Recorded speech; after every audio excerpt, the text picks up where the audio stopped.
Hello, folks. Welcome in. Give people a few minutes to log on here. Thanks so much for joining us.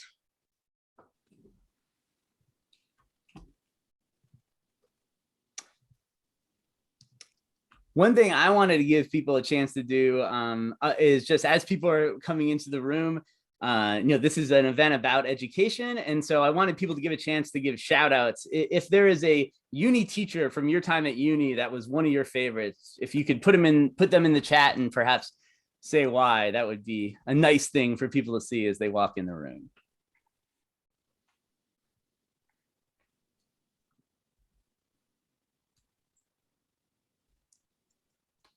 I'm sure we have people from different eras, so it'll be cool to see some names from different eras of uni history.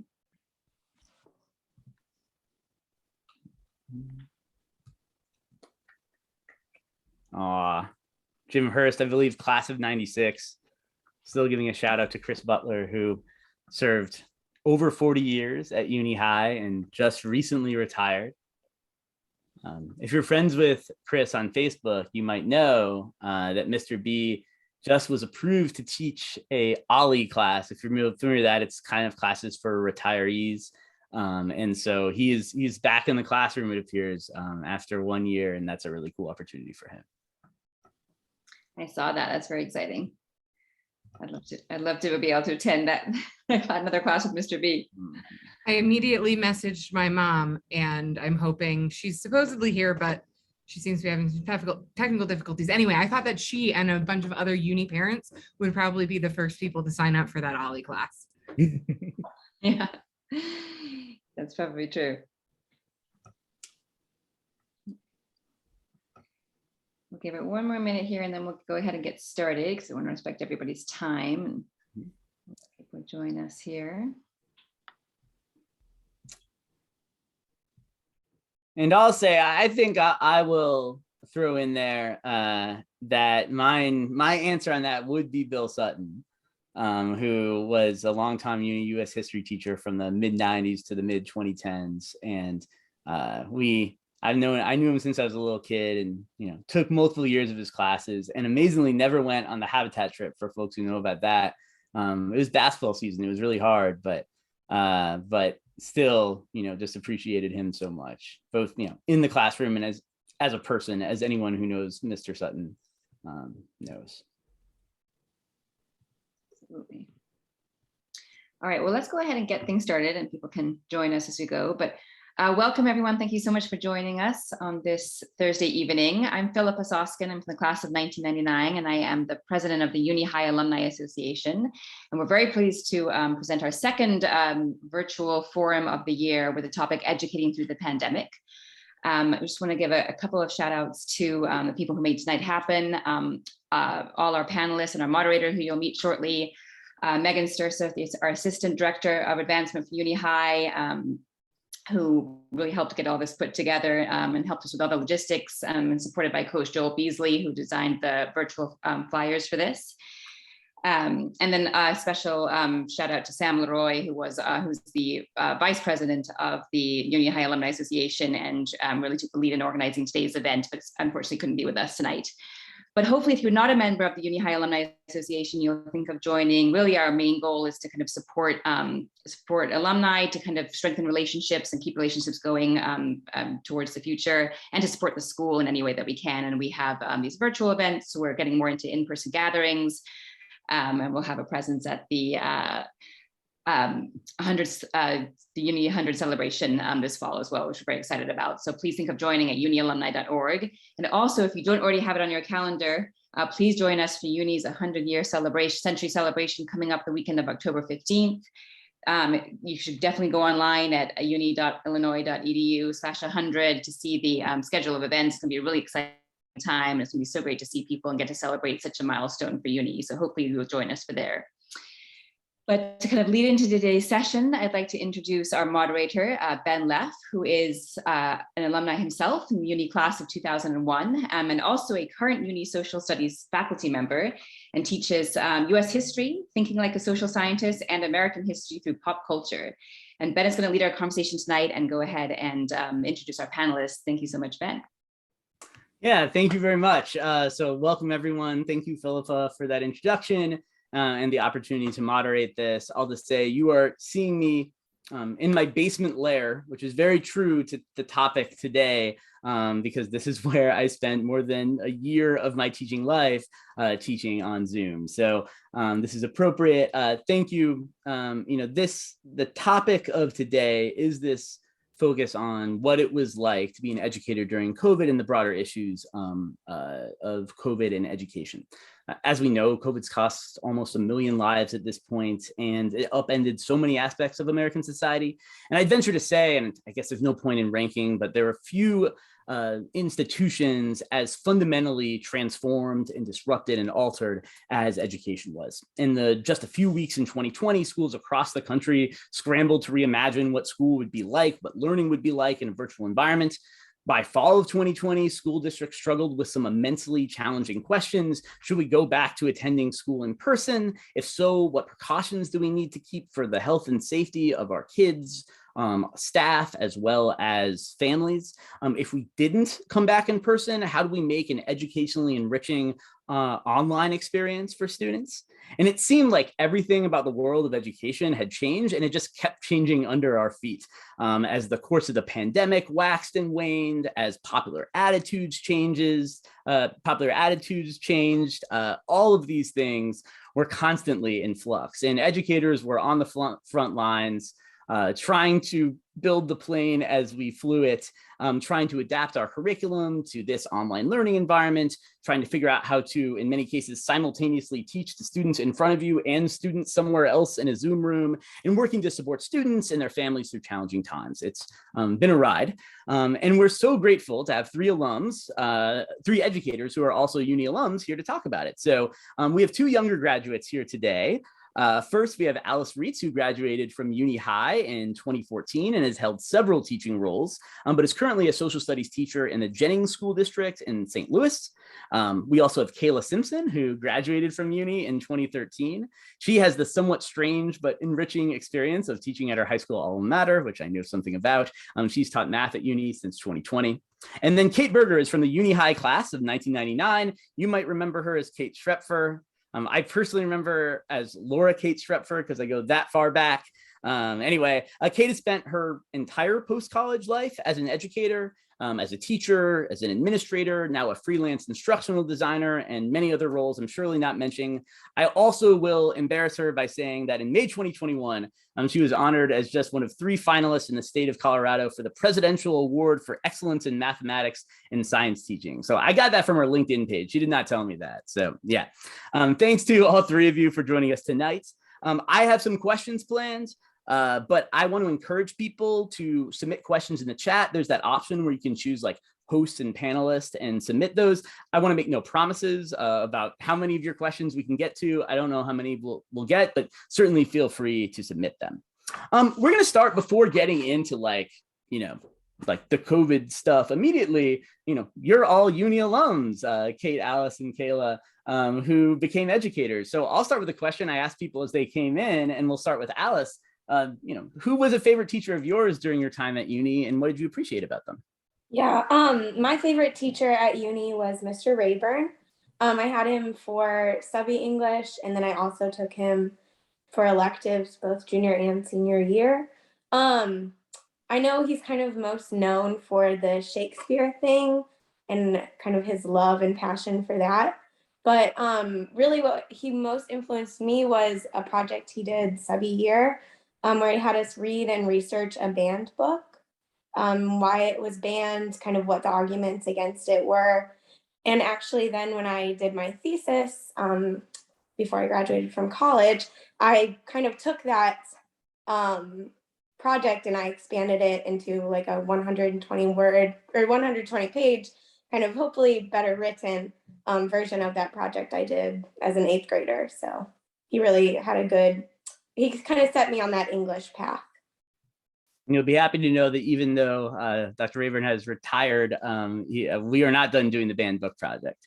I'll next move on to Kayla, who was a favorite teacher of yours, and what did you appreciate about them?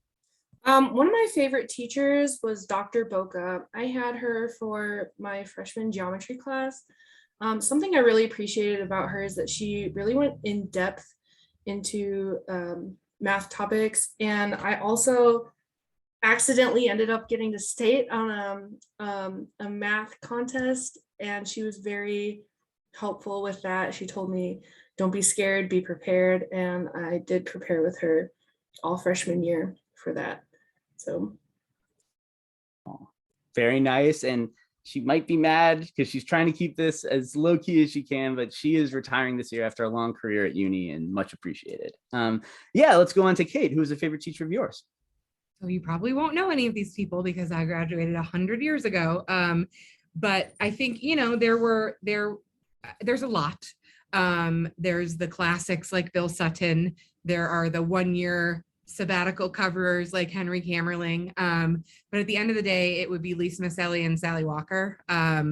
Those two women completely changed my life, and I'm still in touch with them. And particularly Sally's PE program and the no-cut athletic policy made me into a different person than I would have been without it. So Lisa and Sally for the win. Also great answers. Thank you.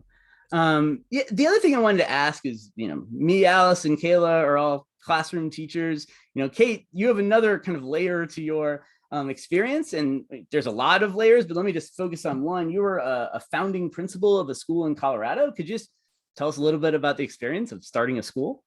Yeah, so I was a teacher for 5 years, and then I became a school administrator, and I had always wanted to live in Colorado. And through networks, I was sort of like headhunted, recruited to come work for a charter organization in Colorado called Strive Prep.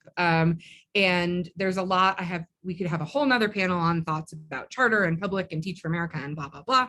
But at the end of the day, it was an amazing experience to found a school from scratch. There's so much that goes into starting a school community and building the relationships. And I think that was the beginning of my understanding of, if the adults in the school building are going to get anywhere with kids, it's about relationships. And so I think back to my teachers at Lille, and I think back to my teachers at uni, and like the ones I remember are not the ones that taught me some specific content, but who made me feel seen as an adolescent. And that's really what my school was all about. So we had to do budget, we had to do graduation requirements, we had to do all that, but really my focus was on building a strong school culture. Yeah, no, thank you. And I think, you know, there's something, we all kind of had teachers, right? But we didn't all have, you know, don't always have the same experience of knowing what's like going on behind the scenes. And certainly both those things were important in the pandemic. All right, let's get to the pandemic. So I'm still just going to edge up to where it was, because I want to see where each of you were in February 2020. So let me start, you know, with Alice. Tell me a little bit about your teaching career and how it built up, and take us right to what kind of school you were at in February 2020 and what it was like.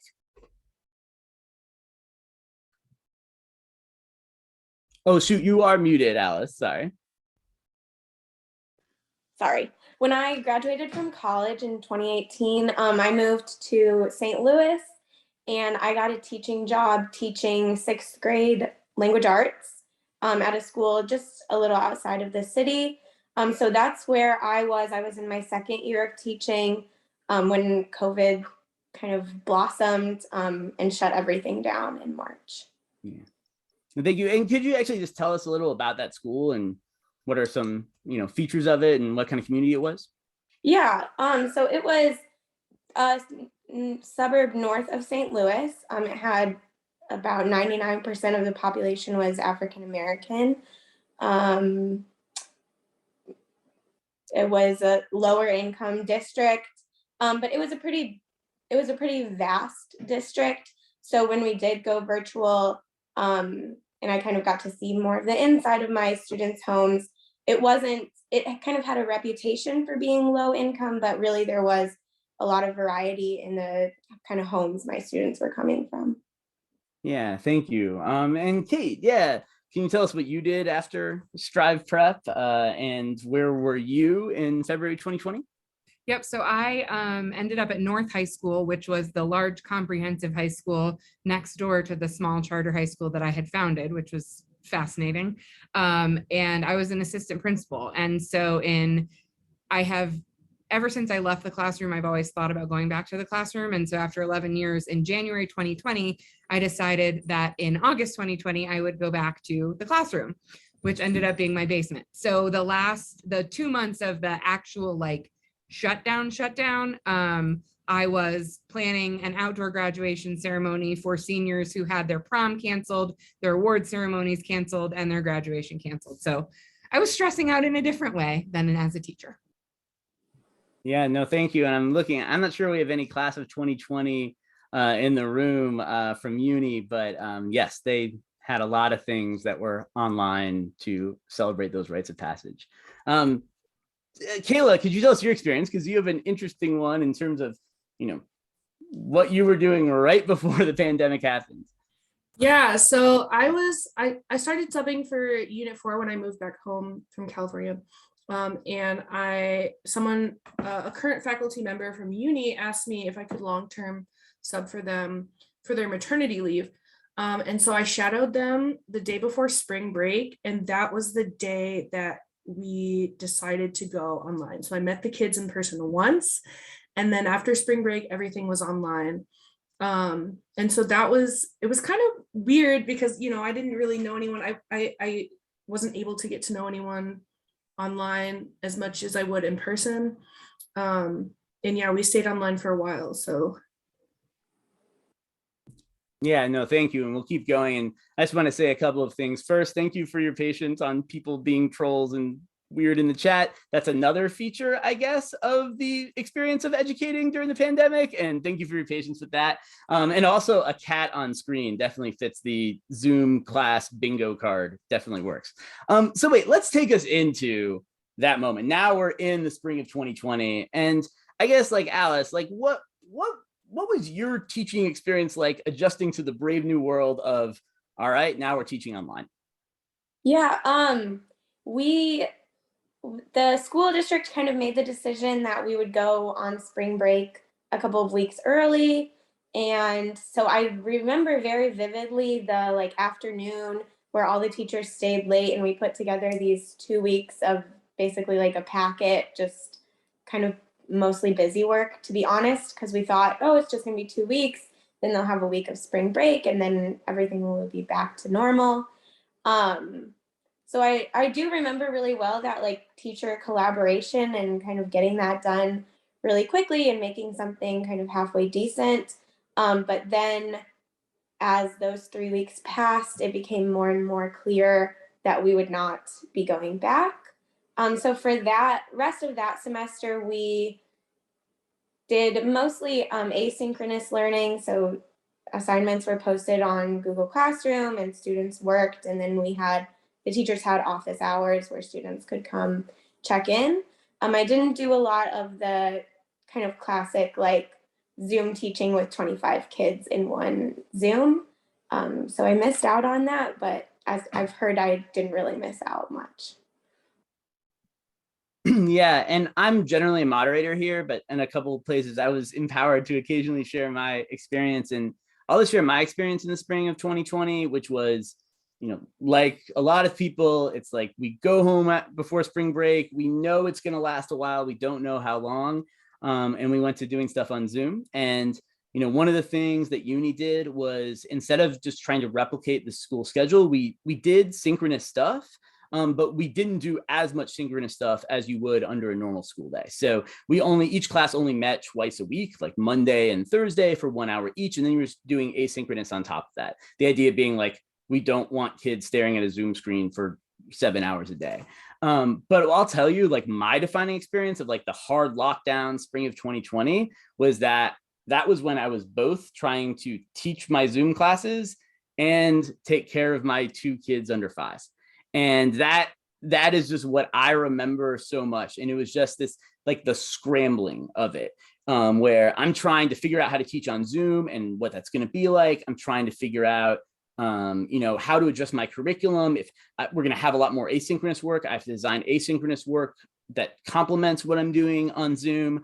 I'm trying to figure out, we went to a system where we did basically everything pass fail because we didn't want kids to deal with the stress of the pandemic and the academic stress, but I was still trying to get meaningful assessments. And, the kids, I was so grateful how many did take them seriously. But, I'm doing all that stuff. And between every class, I'm like jumping up and taking care of the kid. And my wife, Melissa, also teaches at uni, and we're switching places, teaching our classes. Or, sometimes I taught many classes holding a baby, right?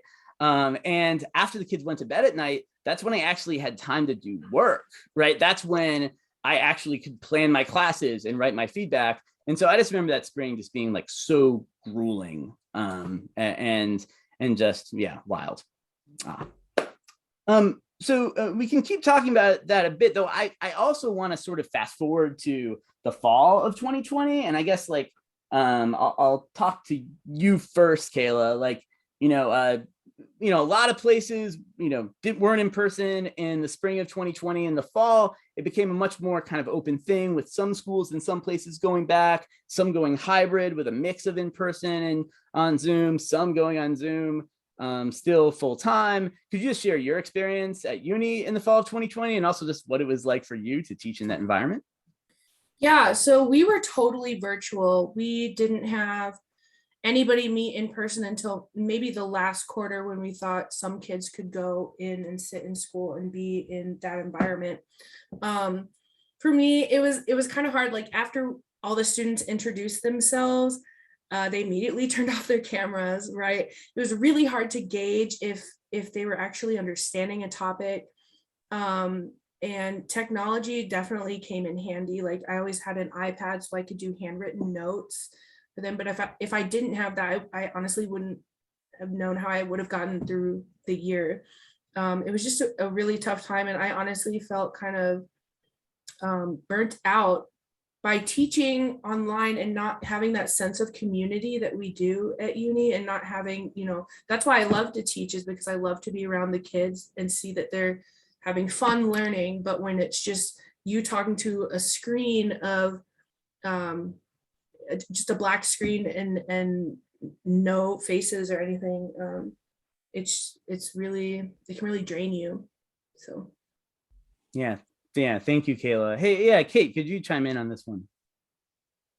Yeah, I think the hardest part for me was we didn't go back until February, but then we went back optionally. And so I taught AP Physics. So about 50% of my kids were in person and 50% were at home. And I think that was, sorry if you hear a lot of dog noise in the background.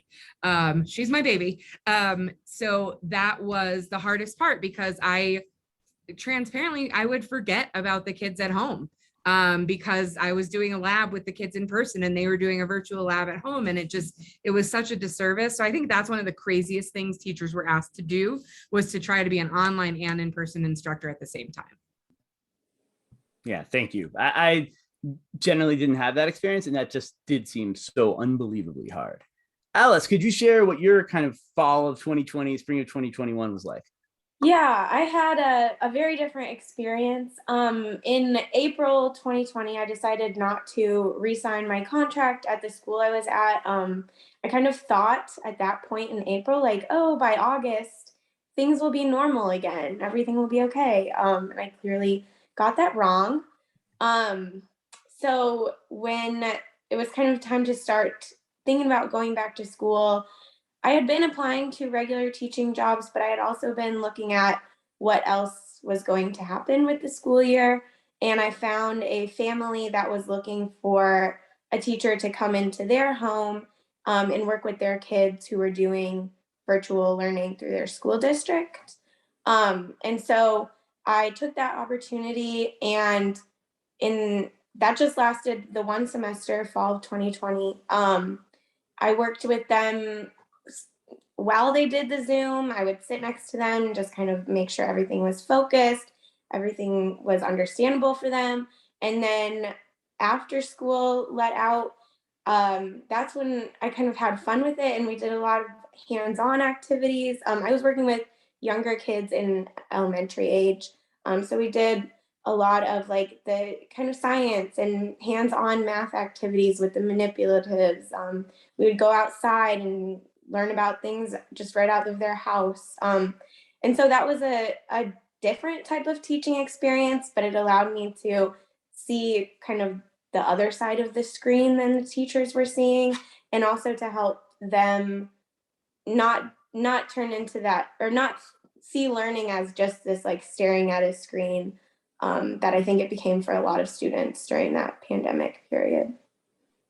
Yeah, thank you, Alice. And actually, that segues pretty nicely, I think, to the next question, which is, over the last few years, I think there's been a lot of talk and concern about the social emotional toll of the pandemic on students, like, the pandemic itself, as well as like the experience of education and how it was altered. I guess I'll start with Kate. Like, can you give us any insight about how your students seem to be impacted, and how they seem to be impacted by this really big change? Badly. Like, I'll just say it like it is. The kids are not okay.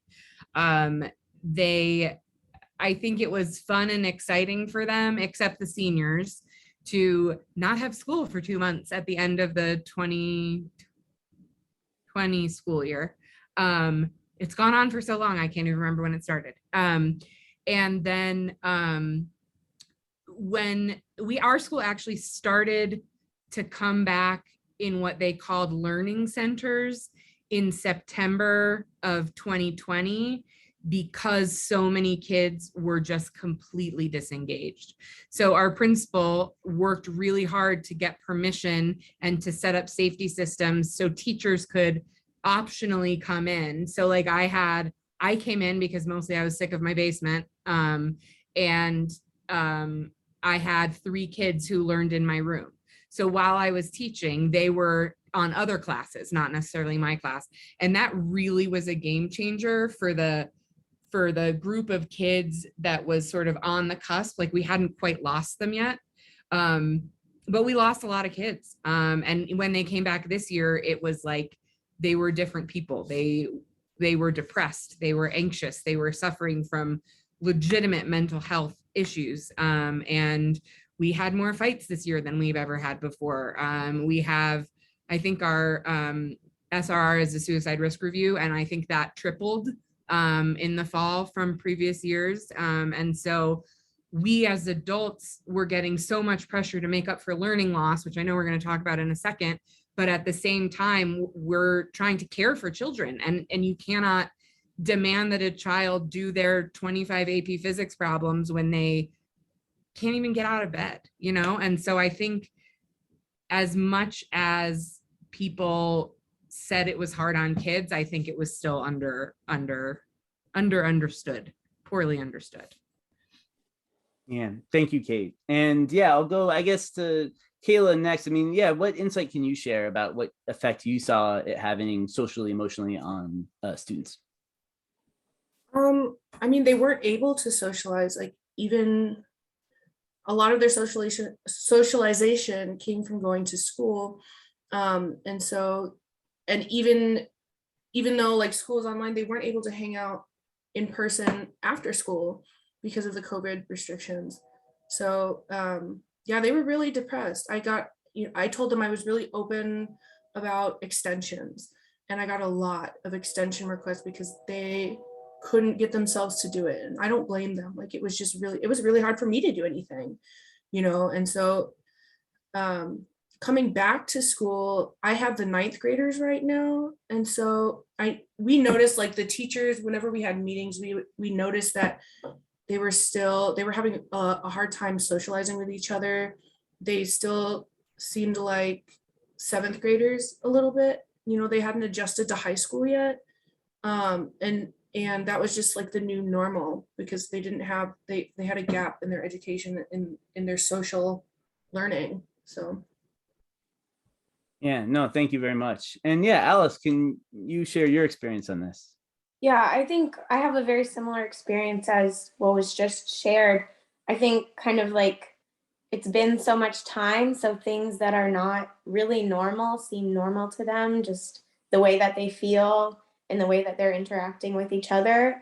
They think it's normal because it's been so long that things have been like that for them, and they've kind of been alone and somewhat isolated. And And so it's been hard to get through to them to help them with some of those issues where they just can't get themselves to do anything. They don't want to talk about it. They just want to go back to what they were doing alone by themselves. Yeah, and I have to admit, and I'll take off my moderator cap for a second. I mean, that you're all sharing that. Let me preface this by saying I have also talked to parents who felt their kids thrived in this environment. And I think there is a group of kids for whom that's true. But I also think there are a lot of kids that had challenges. And one of the things that sticks with me is for those of you in the audience who know what Big Show is, right? We did Big Show online. It was a bunch of video sketches and like they did their best. They did some really good stuff.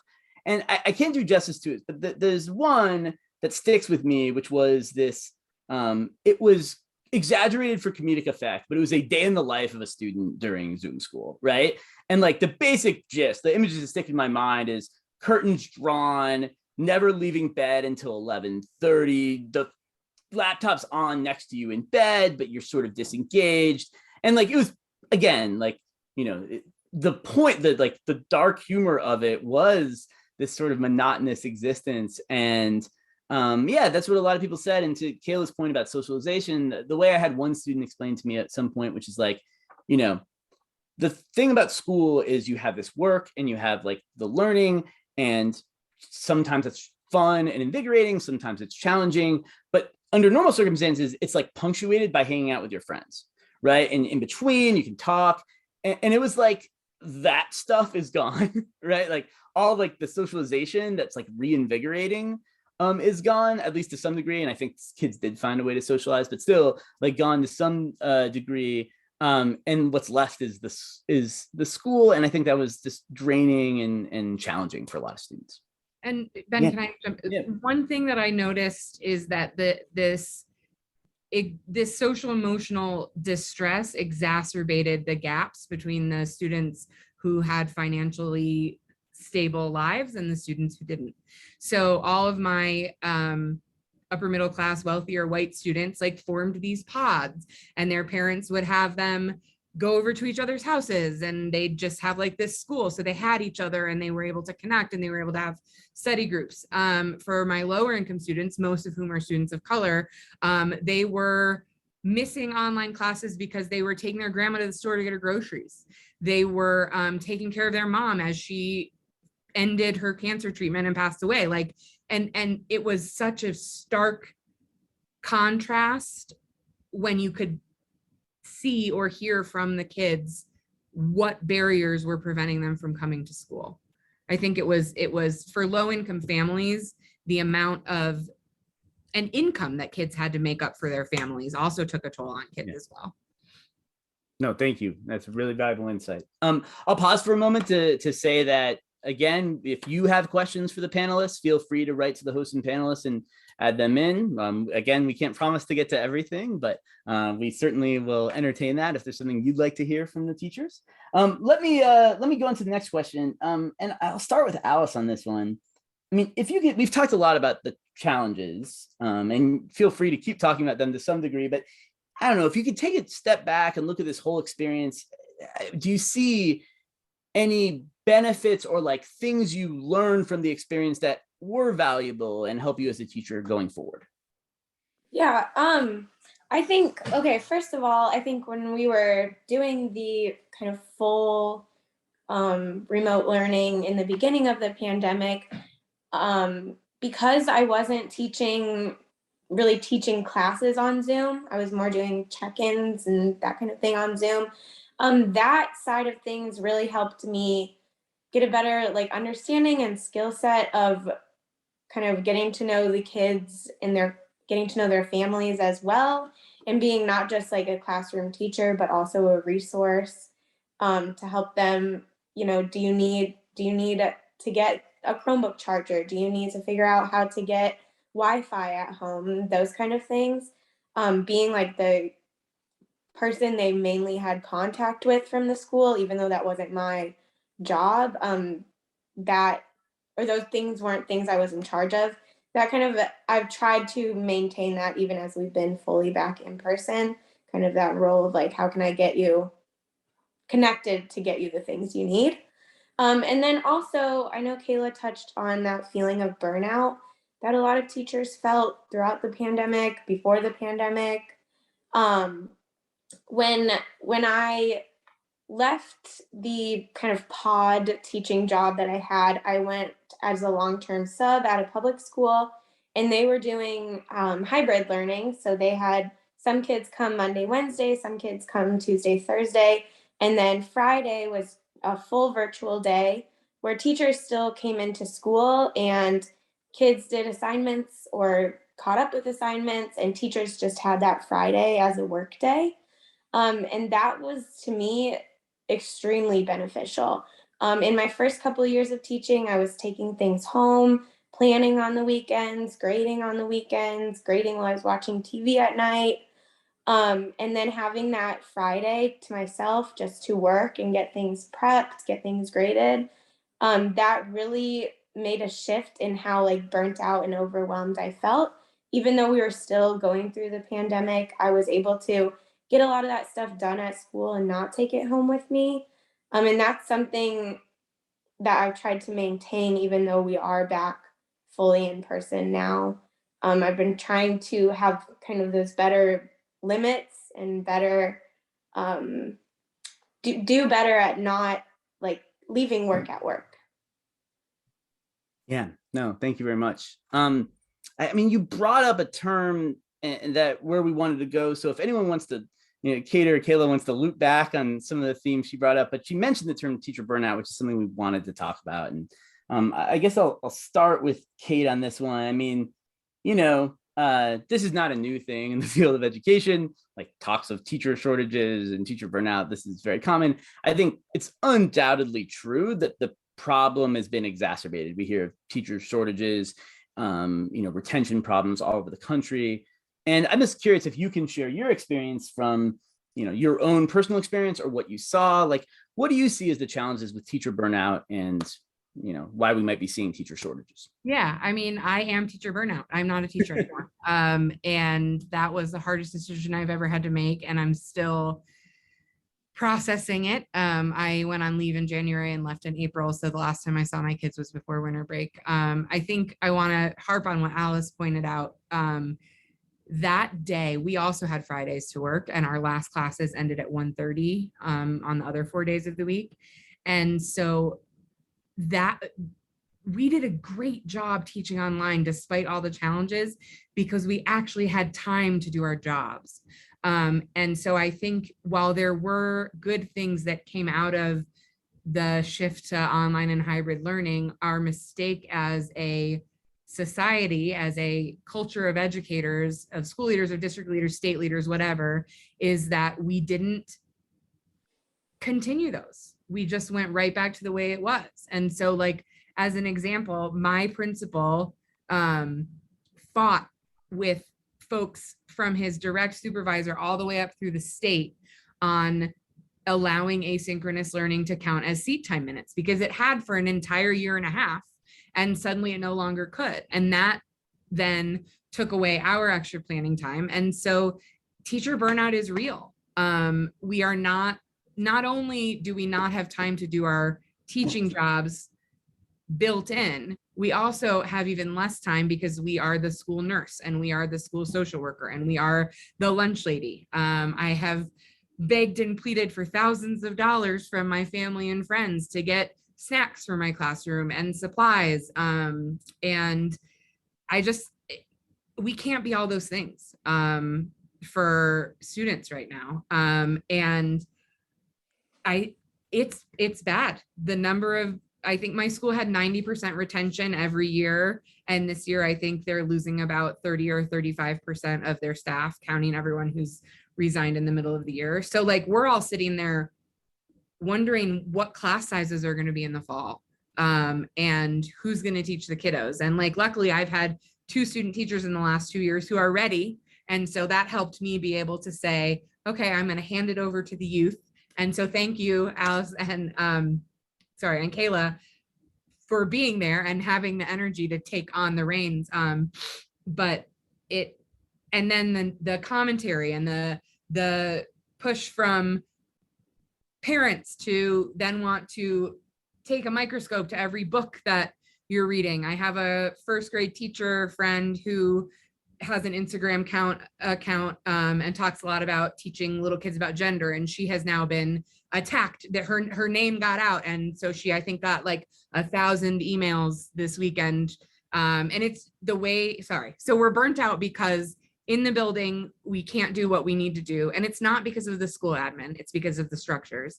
And outside of the school, we're berated and just, anyway, there's not a lot filling our cups as teachers.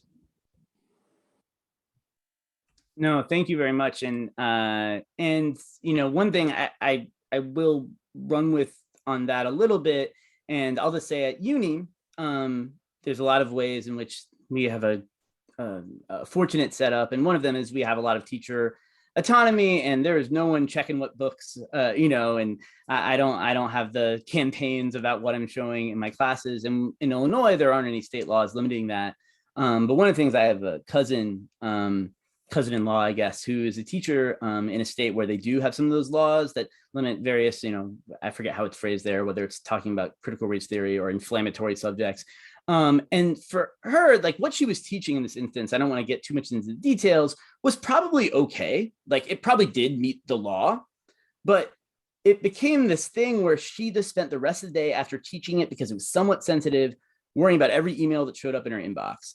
And her principal said, hey, I need to talk to you today. And it turned out to be like about nothing, right? It wasn't about the thing, but she thought, is this about that? And I just think that certainly, I think, has a chilling effect on teachers, knowing that it could be a parent or someone who is gonna make my life really difficult here if I teach something that's too controversial. And I think that's a really challenging experience for a lot of teachers.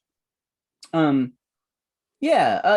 me go on, I guess, to this learning loss topic, because I think this is an interesting one. So many people have argued that one of the big challenges and problems with pandemic and the fact that there was a shift to online schooling was the learning loss experienced by lots of students. And they point to, you know, I think what's undoubtedly true, you know, standardized test scores either, you know, dropping, or the kind of levels meeting certain competencies definitely going down from before. And this talking about a, you know, big social problem that we have to remedy. And on the other hand, I've also heard people kind of pushing back against this and saying maybe learning loss is kind of talking these terms as missing the point, or might be sort of problematic in terms of what messages it's sending about what education should be. And I just want to throw it out there. And I guess just maybe I'll start with Alice, if that okay? Like, I mean, yeah, what are your thoughts on this learning loss debate and what you've seen with your students? Yeah, what I've seen is that they are not, so I'm teaching 10th grade English right now, and they are not meeting the standards for 10th grade English. But I think it's also important to keep in mind that those standards were made up by groups of people, and they are the same groups of people that are saying we have to maintain those standards despite everything that the teachers have been through and the kids have been through and just society has been through. And so I don't think people are wrong when they say, like, oh, the kids are not like what they used to be, or the kids are not the same as they were 2 years ago. But I also think that we have the ability to change the kind of standards by which we measure that. Yeah, thanks very much. Kayla, what are your thoughts on the learning loss issue? So teaching math, like math builds on itself. So if you don't have a strong foundation of like the distributive property, you cannot go on to factoring. So especially with the freshmen this year, there was a lot of learning loss. And so we had to really slow it down and kind of go back to some stuff that they learned or were supposed to learn last year. And that's across all math classes. So the math faculty has been talking about this for a while this year, that it, you know, and it's affected how we pace our curriculum, right? So because we had to slow down, there's some topics that we just didn't get to this year or that we had to skip. And that's okay, right, in the grand scheme of things. But I guess that's just how it's affected the students this year. Yeah, thank you. Kate, could you weigh in here? What was your experience here? What's your insights on this issue? Yeah, Kayla, I just want to thank you so much for saying that's okay. The fact that, I mean, respectfully, and I love math, and I loved all my math teachers. I loved most of my math teachers at uni. I do not still need to find roots of polynomials. I just don't need to do that. I do need to know how to decide on which credit card or which loan I'm going to take out. And I didn't learn any of that at uni. And so I agree, Alice, like, I think Common Core is better than what was before. And I think that it's still, okay, let me recollect and answer the question. Learning loss is one way to look at it. And that is a very negative, very pessimistic way that, quite frankly, makes kids and teachers feel like crap. We went through and are currently still going through a global trauma. And I actually don't care if my 11th graders can find the root of an equation. I care if my AP Physics students feel safe in my classroom. I care if my AP Physics students can say, I think my friend has an eating disorder. Can you tell me who to have them talk to? I think my friend is at home and she's alone and she posted this really horrible thing. Can someone go check on her? Like that kind of learning that they did during the pandemic, and they learned to take care of themselves and they learned to take care of their family. I think that's a different kind of learning that in this society we don't value. And so yes, our kids behind as defined by standards written by a bunch of white people who think that college, four-year college is the only approach to life. Yes. Are they behind in terms of where they want to go in their life? Maybe not, but let's find out where they want to go and let's come up with an approach that honors their goals and where they are and gets them there, doesn't catch them up, but gets them what they need. Thank you for coming to my TED Talk. Yeah, right. Yeah, no, thank you. I'm going to have a question. There was a question from one of the attendees, and it gets at kind of, and I'm going to use this to try to tie some things together. We talked about the impact on students during the pandemic, socialization issues, some of these learning loss issues that we've been discussing. And the question is, based on your experience with adolescents, do you think the kids will bounce back from this? Meaning the loss of socialization, learning loss. If so, how many years do you think they'll still be feeling the impact of this COVID generation? And I'm just curious, like, what do you all think? And, I guess we're being amateur sociologists here, but, your best insights in the things we're seeing now. Do you think 10 years down the road, ironed out, or is this something that will have a permanent impact, I guess, for good or for bad? Does anyone want to jump in on that question? I mean, I will use my sample size of human beings under the age of 18 that I regularly interact with. Sounds good. My niece, Phoebe, she started kindergarten this year. She seems to be doing fine. She missed out on 2 years of socializing with kids in daycare and learning some of those skills, but like she's making up for lost time with her friends and she's doing great. My nephew missed, I think, his first and half of his second grade year, and he's doing great. These are also kids who are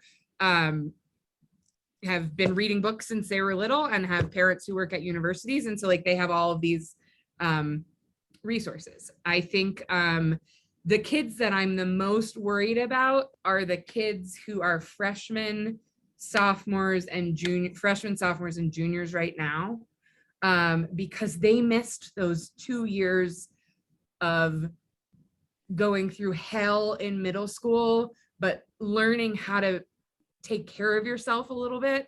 So like I am an optimist. So Jim, I do believe that we're going to bounce back from this. And I do think schools are it's gonna take until those current 8th graders graduate from high school, I think, until things settle down, unless schools and districts and states and governments and capitalism chills out a little bit, and allows them to heal before they have to learn as fast as they can.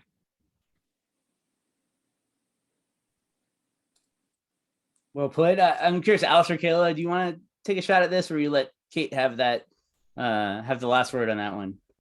I do agree with Kate. I think those older students, I think that it's not just the maybe year and a half that they spent online that's had this bad impact on them. I think also coming back and being expected to go right back to it the way they were before the pandemic, the way school was, being held to the same standards that they were before, has given them a very negative view of school and learning and education.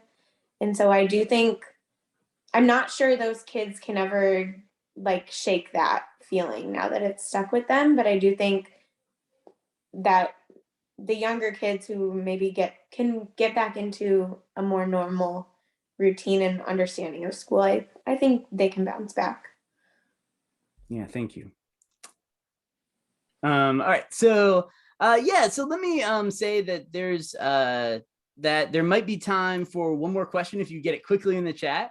One thing I'll say, while potentially someone's writing on this question, and this is obviously just like one slice, and a certain student from a certain type of background, and but as I think about the current graduating class of seniors, and I only know a little of their life, right? I see what they're willing to share with me.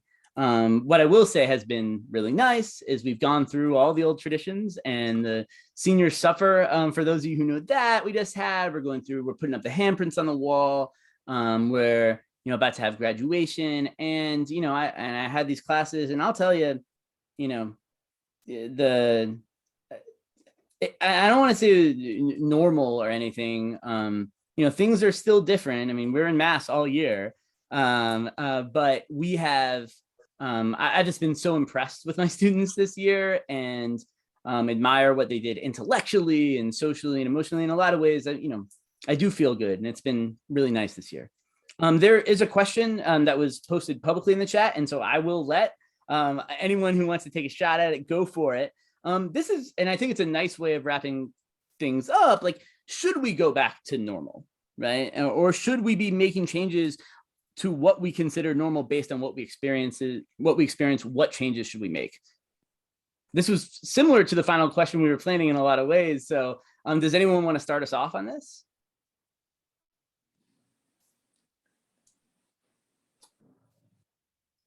Yeah, I can go first. I didn't want to overwhelm, but yeah, no, you're good. No, we should not go back to normal. And I want to name, and this is something we haven't talked about yet, but normal for uni kids looks a lot different from normal from my comprehensive public school in a gentrifying neighborhood in Denver. Looks very different from the public school I started teaching at in Leland, Mississippi, which is in the heart of the poor rural South. So I want to say that normal is not anything, but if I could change one thing, I think it would be this obsession with checking boxes and required learning. So do I think all students should have fundamental math and literacy skills by the time they get to high school? Yes. And once kids get to high school, their brains are trying to explode in the most beautiful ways. And let's meet them where they are. Let's fund the arts. Let's fund teacher salaries. Let's fund banned books that we can get into the hands of kids. Let's let kids explore. Let's let kids be kids. Let's not force them to sit in chairs for 8 hours a day. Listening to people talk. I think there's a lot of room to improve in the use of internships and externships and partnering with businesses so kids can see what opportunities are out there. But listen to kids and listen to teachers. I guess that's my request to non-educators in the world right now is ask your kids and ask their teachers what's going well and what's not going well, and then use your voice and use your privilege to vote in your city elections and your state elections to make a difference in the way that public school is done in this country.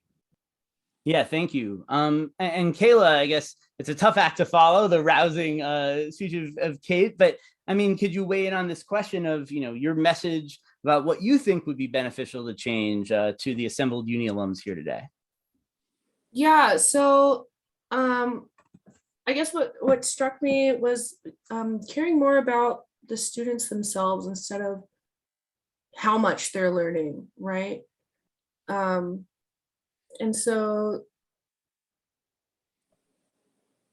more focus on how they're adjusting, especially after dealing with this trauma, being online for 2 years. And what Kate said, we should meet them where they are. Yeah, thank you. And I'll weigh in as someone who sometimes comes in at the end of Kayla's class. Kayla is always having great conversations with her students. Alice, could you kind of go on this of, should we go back to normal? What changes do you think we should make? What are your thoughts?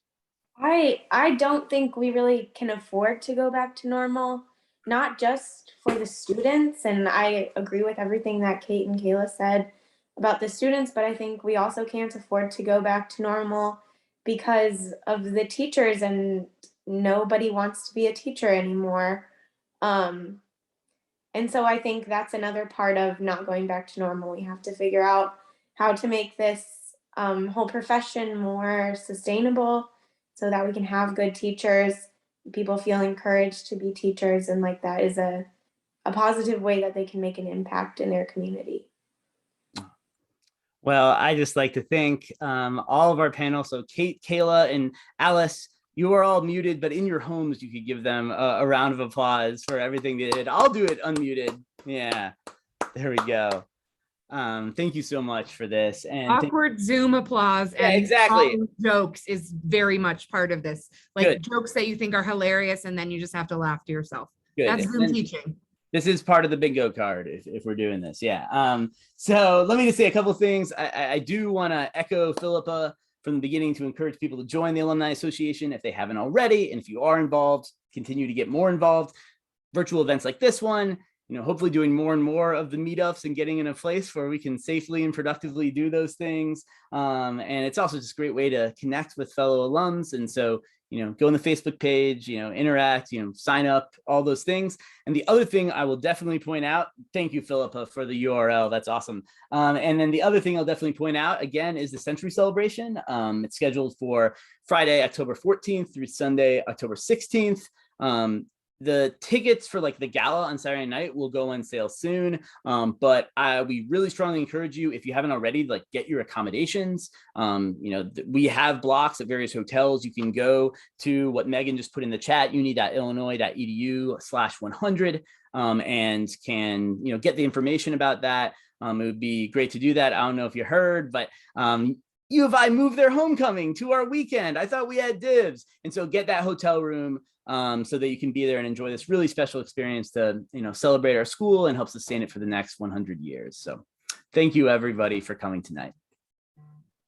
Thank you, everyone. Thank you to Ben and all our panelists. Thank you so much. See you next time.